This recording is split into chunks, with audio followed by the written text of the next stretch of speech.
Hello, everyone. This is the Conscious Culinary Podcast, and I'm your host, Chef Tracy Clark. Oh my gosh, that felt really good. Maybe we should just do it one more time. Okay, here we go. This is the Conscious Culinary Podcast, and I'm your host, Chef Tracy Clark. It felt good the second time, too, so just as good. Welcome, everybody. I'm really excited. This is episode 1. And that's huge because it's been a long journey to get here. So I want to say thank you to everyone that has helped this get started and everyone that signed up for the fall session. And just thank you for being in support of this. It's really cool. So what's on the agenda? Episode 1, what are we talking about? We're going to talk about a little philosophy of mine called What It Is to Be a Conscious Eater. Goes with the name of the podcast. I don't know if you saw that. But this is going to be a really great thing to talk about today because it's episode 1, and I think it's going to really set the tone for how I look at food and how I choose foods. And there's a lot of options out there, and I think we just need to set the playing field, right? So we all know what kind of food is on the plate. So before we get into that, though, I think we need to get to know each other a little bit better. I mean, who do I think I am starting a podcast, right? Well, my quick stats are that I live in Gig Harbor with my husband and my 2 kids, Caspian and Calliope. They're 3 and 1, young kids, so I am in the thick of it. If you're a parent, you know what that means. And a little bit more about me is that I've been a chef for over 10 years. I learned how to cook while I was working in the yachting industry. If you've ever seen Below Deck, I know you're thinking it. Yep, that's what I did. I started working as a stewardess when I was young because I loved to travel, and it was just a great way to do it on somebody else's dime and to meet really hot foreigners. So I did. I met my husband, and that's actually why I learned how to cook, because he was at a point in his career where he wanted to captain his first boat. So he was looking at working on a boat about 80 to 90 feet, and he would need another crew member, someone who would be a cook stew, it's called. So someone to do all the cleaning and the serving, but also the cooking. And I fit the bill, even though, believe it or not, I didn't know anything about cooking. But, you know, when you're young and in love and super ambitious, I mean, you can do anything. So I just dove headfirst into cookbooks and making dinner. I think I got the joy of cooking for Christmas that year and a knife. And it's really funny because there we were in our little crew house, you know, trying to find a job together, so in love. And I was making dinner every night. And every night I would set the smoke alarm off because I literally did not know what I was doing. Yes, everybody can relate. I didn't know that you couldn't use olive oil at high heat. So I was just getting grease all over the place. It was quite comical, but again, you know, I was really into it and I wanted to try and we wanted to work together. And lo and behold, we got our first job on an 87-foot boat, and we did that for 3 years. So it was quite like a 3-year education of cooking for people and traveling around. I believe the statistics were 22,000 nautical miles. And around 17 countries that we did. We went through the Panama Canal. We were on both coasts of the States. And it was just an incredible time. Not only was it a huge education for me food-wise, because it was a cool situation. The people that owned the boat were not super expectant of me as a cook when I first got hired. Thankfully, they just kind of wanted me to do it. They're like, if we don't have to do it, that's great. And then they saw that I really had a passion for it. And so I would set up these little, challenges and come up with new recipes to try. And then they would get involved and they would ask if I could try new things. And one of the owners of the boat was a huge foodie. And I remember one season being in New York City and just talking to him about food and seeing the excitement that he had about it and the education. And then he would take us to dinner to these beautiful restaurants. And here I was learning how to make beautiful food, but now I was being able to enjoy beautiful food. So it's just a really cool process. And then also it was kind of, our kind of make it or break it love story because we had met and then we're working on a boat, just the two of us, and it was high stress and all of it. But at the end of the 3 years, my husband proposed. So it was a really cool 3 years. But fast forward, the last boat I was working on was 150 foot, and we had 9 permanent crew members that I was cooking for every day, and then like 10 to 20 guests, and then I was cooking really fancy stuff, and I was still doing the family style cooking, and I was doing fancy cocktail parties and breakfast buffets, and it was just the whole show, you guys. But even though it was a lot of fun, yachting always had a shelf life for me because my husband and I knew we wanted to have kids and have a home and put some roots down somewhere. So when it was time for me to leave yachting, I knew that moving forward, I wanted to share my newfound passion, going from someone that knew nothing to being a private chef on a fancy yacht. I mean, I talk about a crash course, you guys. I learned a lot in a little bit of time, and I was really able to grow in the industry. I wasn't taking any preconceived notions about what it was to be a chef or work in a restaurant. I learned and I grew within the job, so I figured out what was necessary to be successful at that job. And the challenges I faced are similar to the challenges that we all face, and so I wanted to share what I had learned. And a lot of the systems and what I came up with was basically just cooking things from scratch. When I did that and I, created my whole system of organizing my pantry. I call it the sustainable kitchen pantry. Once I could kind of get a hold of that and I really got on top of the cooking and I learned a lot of the really good skills, it's like a language. And when you speak the language, you can say anything you want. And I was trying to feed a lot of people out of a small galley. I was dealing with a lot of different dietary requirements, but also a lot of dietary expectations because you have a mix of cultures on the boat. Like my husband's South African, and South Africans love curry. Not all, but a lot of them do. And a lot of the people that worked on our boat really wanted curry. So, I'm their chef and they can't cook for themselves. And so I want to give them what they want. So not just the restrictions, but the expectations as well, and the expectations of the guests and the boss, right? Then you're dealing with the budget.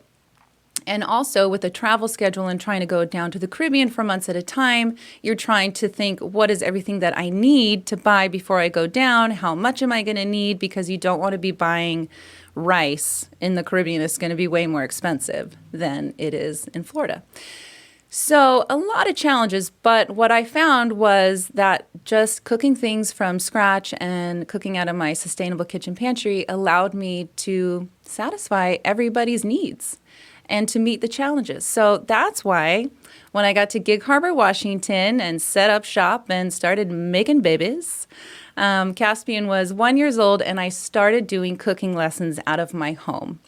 It was really cool and it led to a lot of cool experiences with connecting with the community in Gig Harbor. I actually did a few private dinners at people's homes.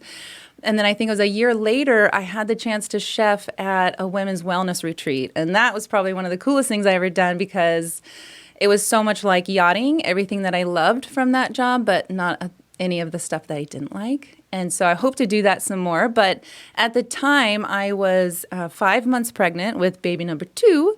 So even though I was really into my business and I wanted to carry it forward, I knew that I had to focus on one baby at a time.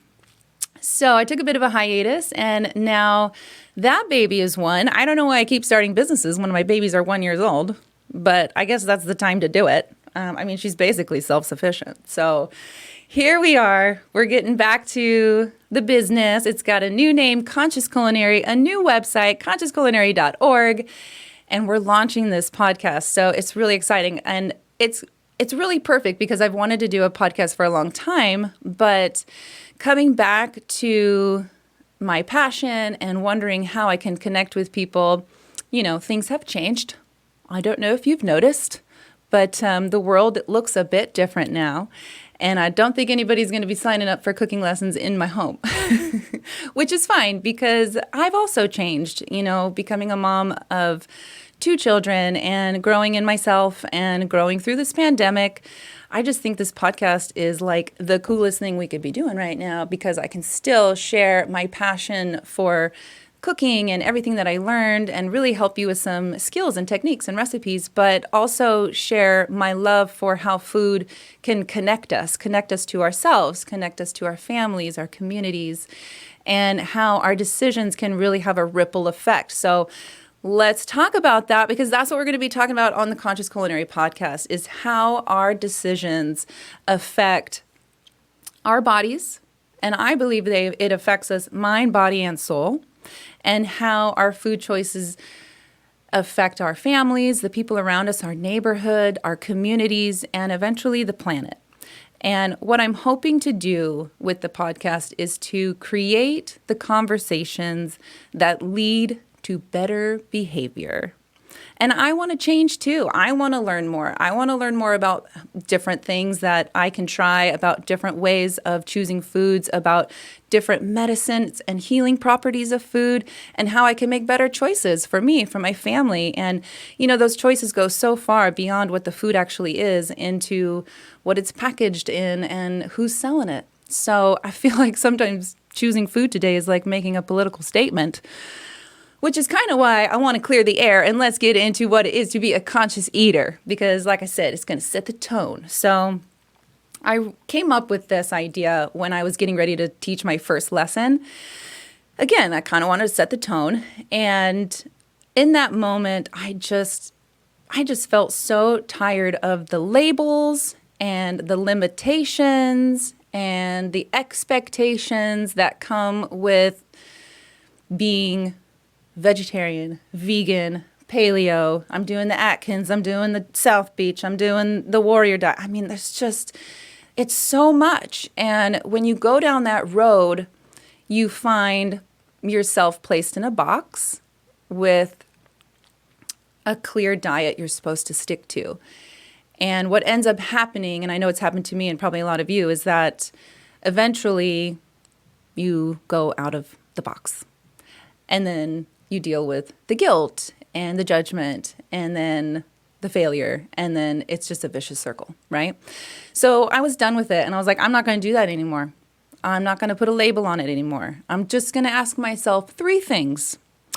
And if the answer is yes, I'm going to eat it. So what are those 3 questions? So number 1, does it taste good?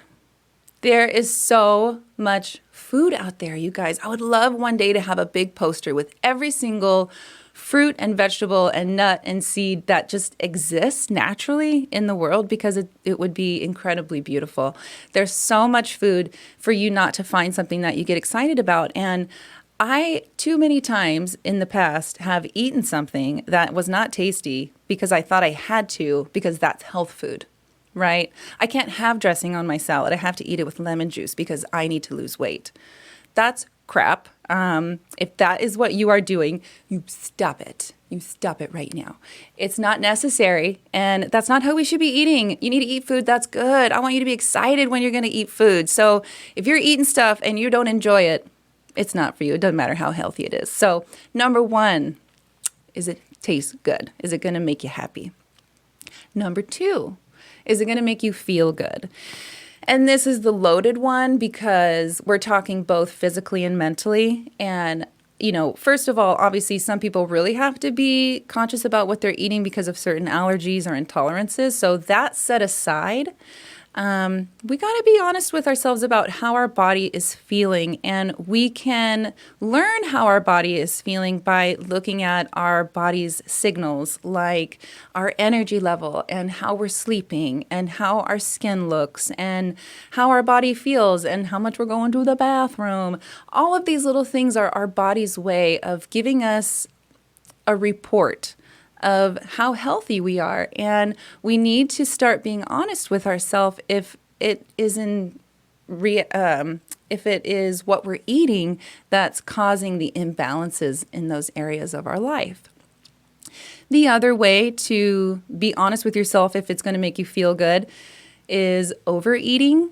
A really classic example is Thanksgiving, where we just know we're going to overeat. I mean, we bring the stretchy pants. We know it's going to happen. So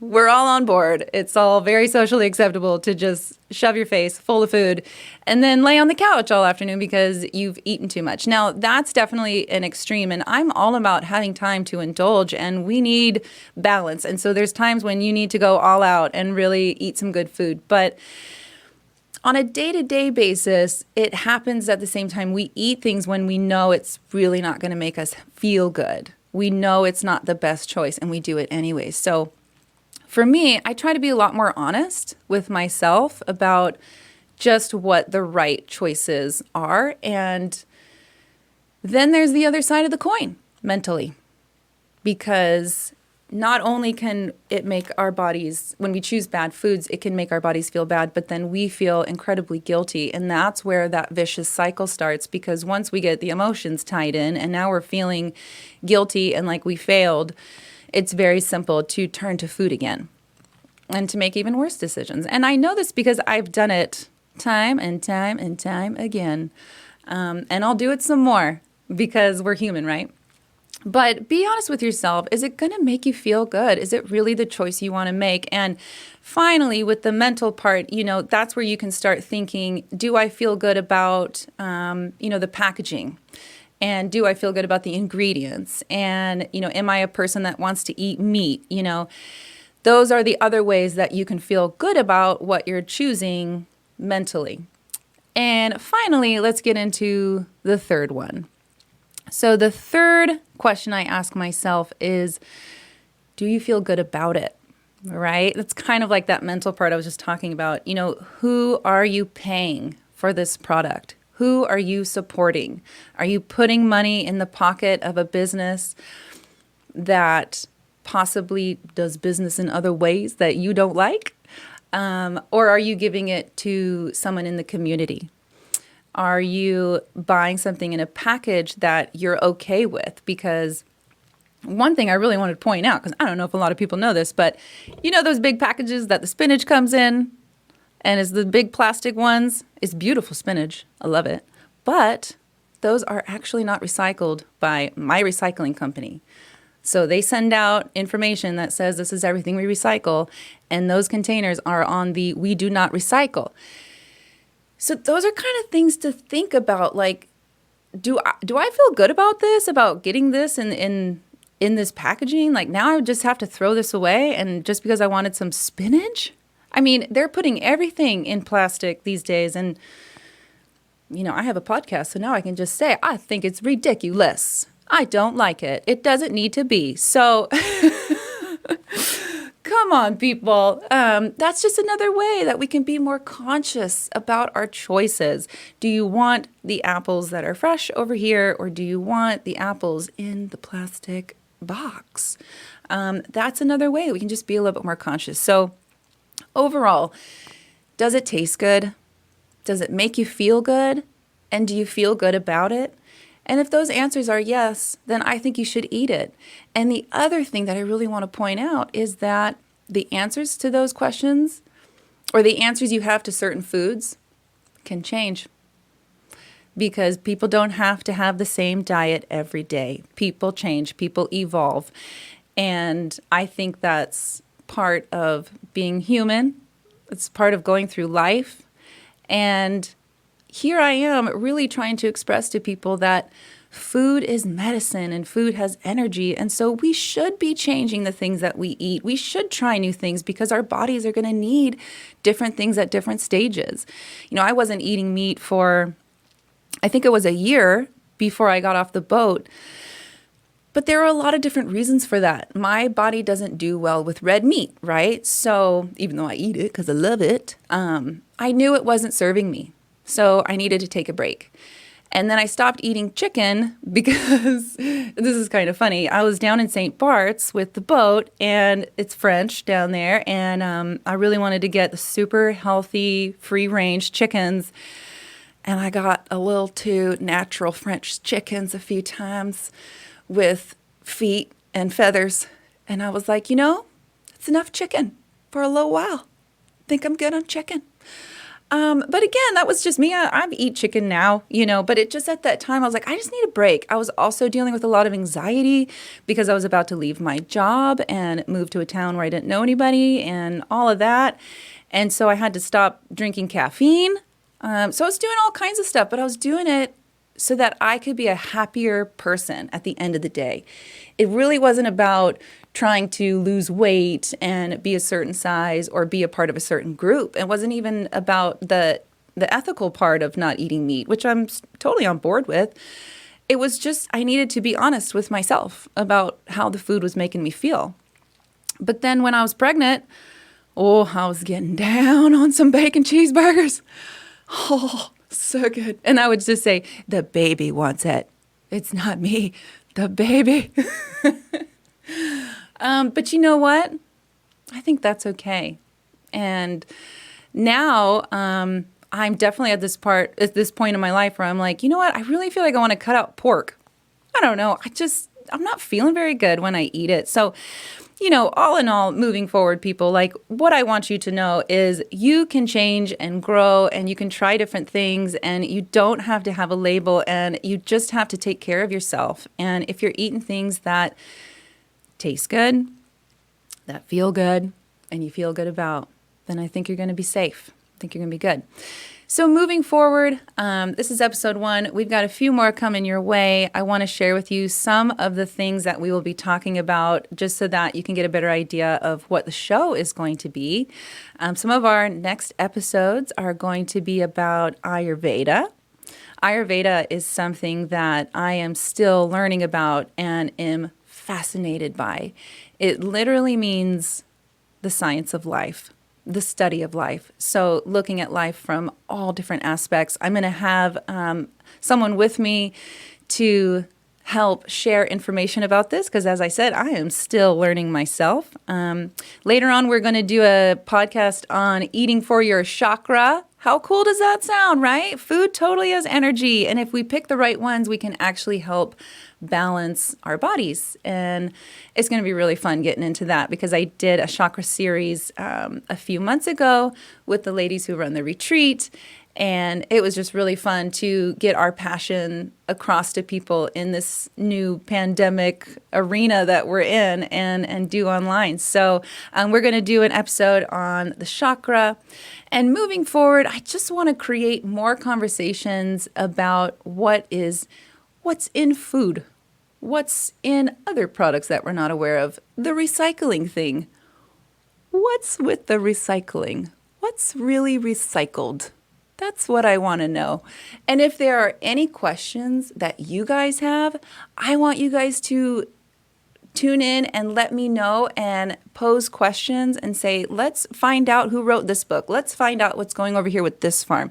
Can you tell me where our local farmers are? Can you tell me where I can buy more food from my local communities? Can you tell me what grocery stores are selling the local food?